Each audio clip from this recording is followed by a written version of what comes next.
समस्त को नमस्कार एवं स्वागत।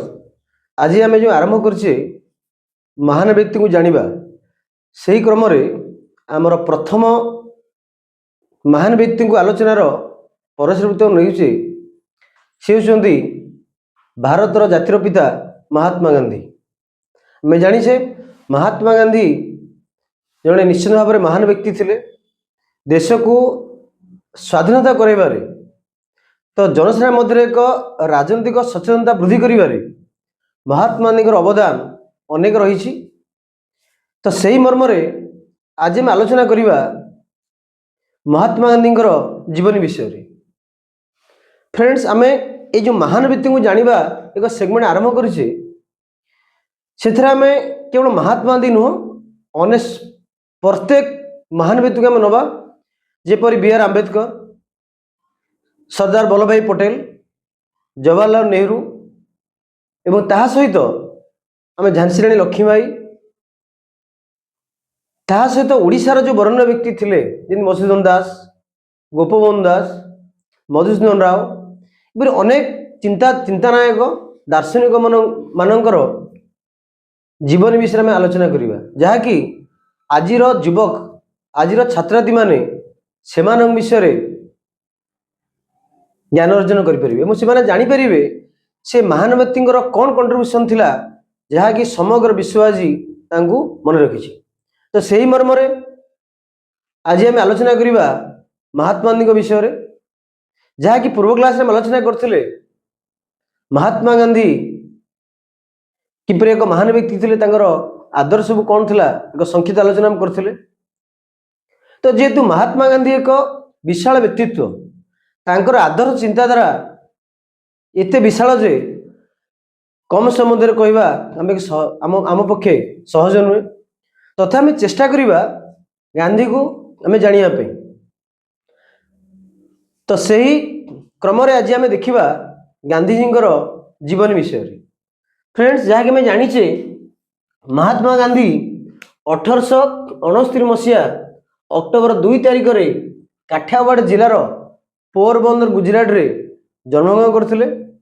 एक बणिया परिवार रे से जन्मग्रहण करथिले एवं तांकर पिताजी बापा का ना पिता ना थिला काबा गांधी एवं मां का ना थिला पुतली बाई।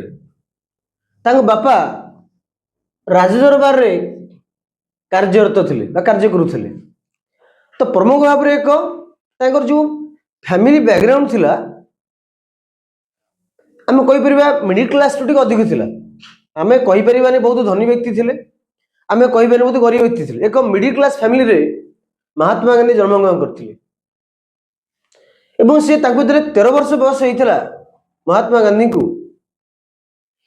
से विवाह करथिले, मैरिज करथिले कांगो ना कस्तूरबा को। तो महात्मा गांधी 13 वर्ष बयस रे से विवाह करथिले कस्तूरबा को। जना पड़ुछि ये तो जना पड़ुछि महात्मा गांधी दायित्व अति शीघ्र आरंभ हो जाइथिला। जो समय कि पिला माने 10वीं श्रेणी में पढ़ती, अष्टम नवम 10वीं पढ़ती, नवम 10वीं पढ़ती से समय महात्मा गांधी विवाह करथिले। जदिও से समय बाल्य विवाह प्रथा थिला सेतिपई गांधीजी अति कम बयस रे मैरिज करथिले एवं एहा परे से विद्यालय पाठ पढ़ुथिले। 1887 मसीह रे तांकर विद्यालय पाठ सरथला गुजरात रे।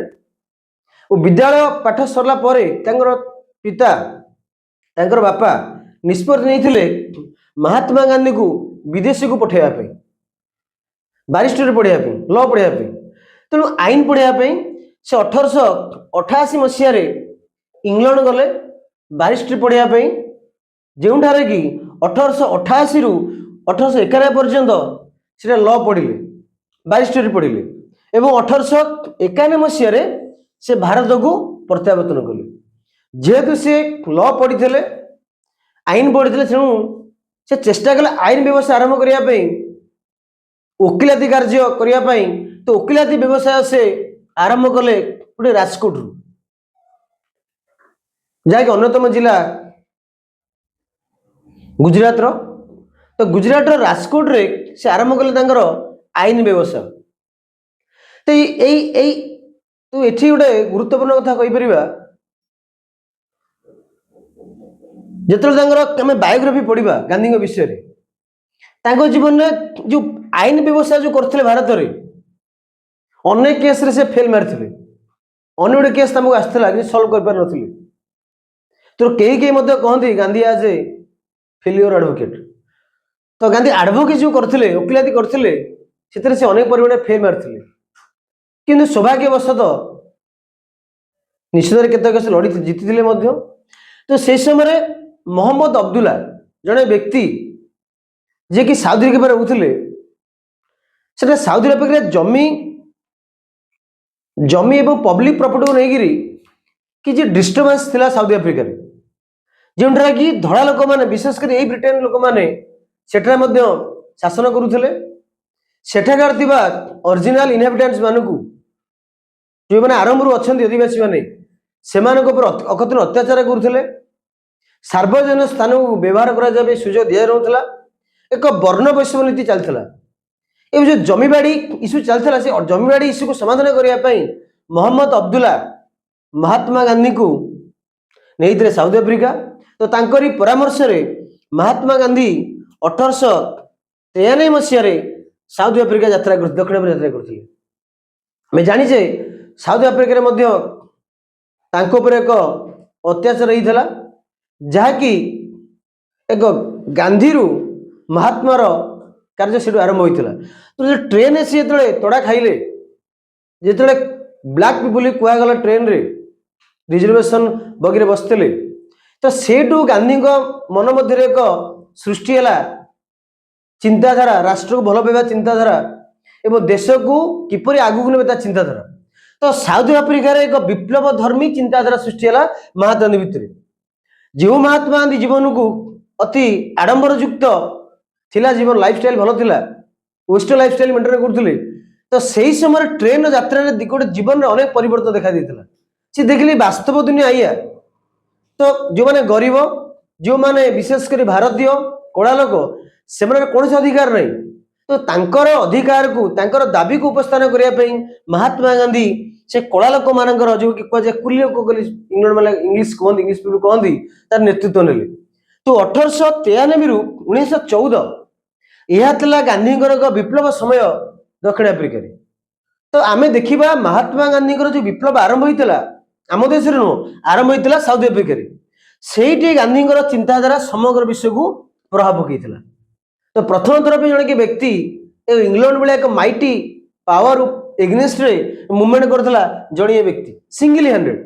ତାଙ୍କରି ନେତୃତ୍ୱରେ ସାଉଦି ଆରବରେ ମଧ୍ୟ କଳା ଲୋକମାନେ ତା ଅଧିକାରକୁ ସାବ୍ୟସ୍ତ କରିବା ପାଇଁ ସ୍ଲୋଗାନ ଦେଇଥିଲେ। ଆମେ ମଧ୍ୟ କିନ୍ତୁ ଉଦାହରଣ ଦେଇପାରିବା, ଗୋଟେ ସମୟରେ ଯେତେବେଳେ କଳା ବ୍ୟକ୍ତି ମାନେ ବିରୋଧ କରୁଥିଲେ ଇଂଲଣ୍ଡ ଲୋକମାନଙ୍କୁ, ବ୍ରିଟିଶର୍ସ ମାନଙ୍କୁ, ସେତେବେଳେ ଗାନ୍ଧୀଜୀ ଏକ ଚିଠି, ତାଙ୍କର ଯୋଉ ଆଇନ ଥିଲା କଳା ଲୋକ ବିରୁଦ୍ଧରେ, ସେ ଆଇନକୁ ଚିରିକିରି ନିଆଁରେ ପକାଉଥିଲେ।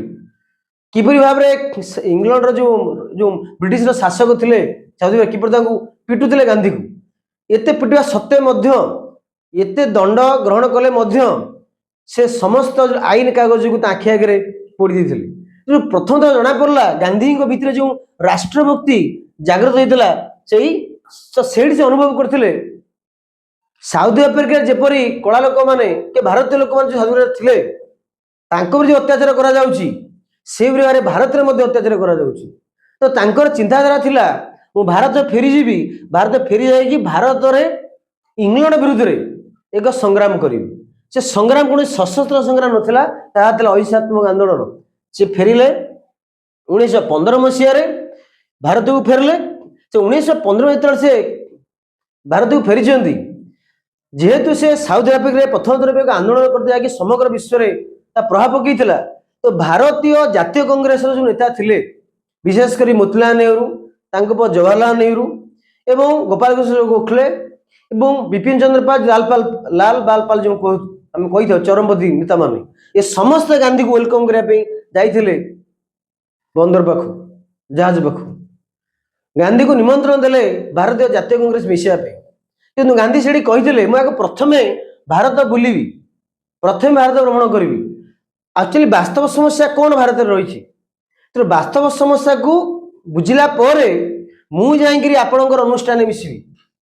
ତ ଦୀର୍ଘ 1935 1915ରେ से एक आश्रम प्रतिष्ठा कले साबरमती आश्रम कहगला अहमदाबाद रे।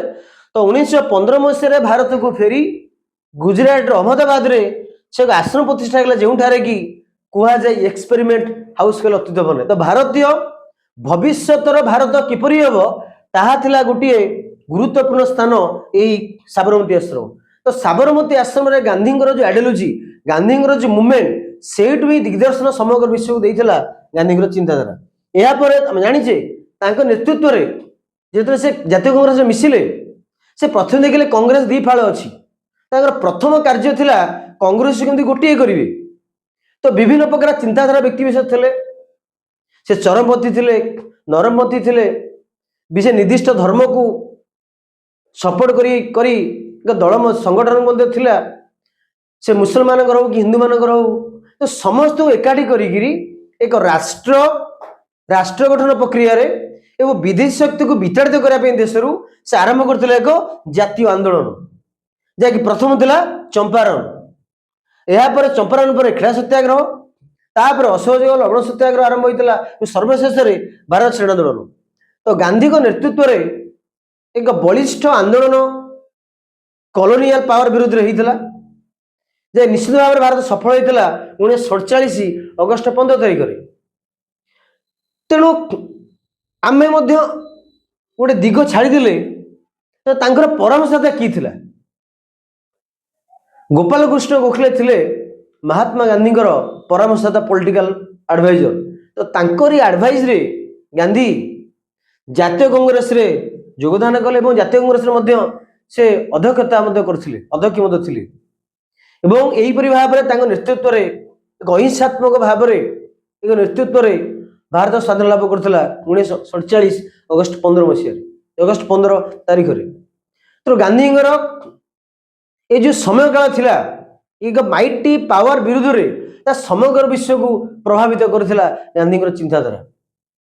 मो सब दुखर कथा जो व्यक्ति आमको स्वाधीनता देइथिला से व्यक्ति को आम भारतीय मारिदी 1948 मसीहा जनवरी 30 तारिख में गांधी को नाथुराम गोडसे नामक जड़े व्यक्ति गुड़िक हत्या करथिला। तो महात्मा गांधी जो एक जीवन जो आरंभ करवा आम विशेषकर आंदोलन समय 1915 रु 1948 आम निश्चित कहीपर गांधी जुग। तो 1915 रु 1948 जो गांधी दर्शन गांधी चिंताधारा गांधी आंदोलन समग्र विश्व प्रभाव करथिला। तो भारतर ऐतिहासिक माने गांधी जुग भाव में ग्रहण कर गांधी दर्शन गांधी प्रभाव एत व्यक्तित्व प्रभाव थिला जहाँकि पदे कथार समस्त भारतीय लोक एकाठी होते ब्रिटिश सरकार विरुद्ध लड़ाई करने। तो बंधुगण आज आम एक संक्षिप्त आलोचना कले आम ये क्लास रे Gandhi small life case part रे। आसना क्लास रे आलोचना करवा गांधी मुख्य चिंताधारा मुख्य आदर्श कौन थिला जहाद्वारा कि आम समस्ते अनुकरण कर आवश्यकता अच्छी कौन सी चिंताधारा थिला जहाँकि समग्र भारतीय लोक मान एकाठी रखि पारथिला। वर्तमान समय कहीपर इंटरनेट जुगर व्हाट्सएप जुगर फेसबुक जुगर आम सोशल मीडिया जुगर लोक एकाठी कर पारुछे किंतु गांधी से किसी नथिला ना सोशल मीडिया थिला ना इंटरनेट थिला किंतु गांधी व्यक्तित्व एत परिमाण प्रभाव पकाउथला जहाद्वारा कि साधारण व्यक्ति प्रत्येक व्यक्ति गांधी पछरे धाउथले देश को स्वाधीन आने। आशा करुछि आमर ये क्लास टी आज आपको भल लगी जदि क्लास टी आपको भल लगी थाए आपणकर मतामत कमेंट बॉक्स प्रदान करेंगे एवं यह सहित जो मैंने प्रथम थर पे ये चैनल देखुं चैनल सब्सक्राइब करेंगे। आशा करुछि जो मैंने गांधी ऊपर किसी गवेषणा करुछंती गांधी ऊपर किसी आलोचना करुछंती निश्चित भाव में सहज साहाय्य करिवो। आगु मध्य आमे अन्य दार्शनिक मान सहित आलोचना करवा। तो आशा करुछि ये क्लास निश्चित भाव में समस्त फलप्रद हो। धन्यवाद।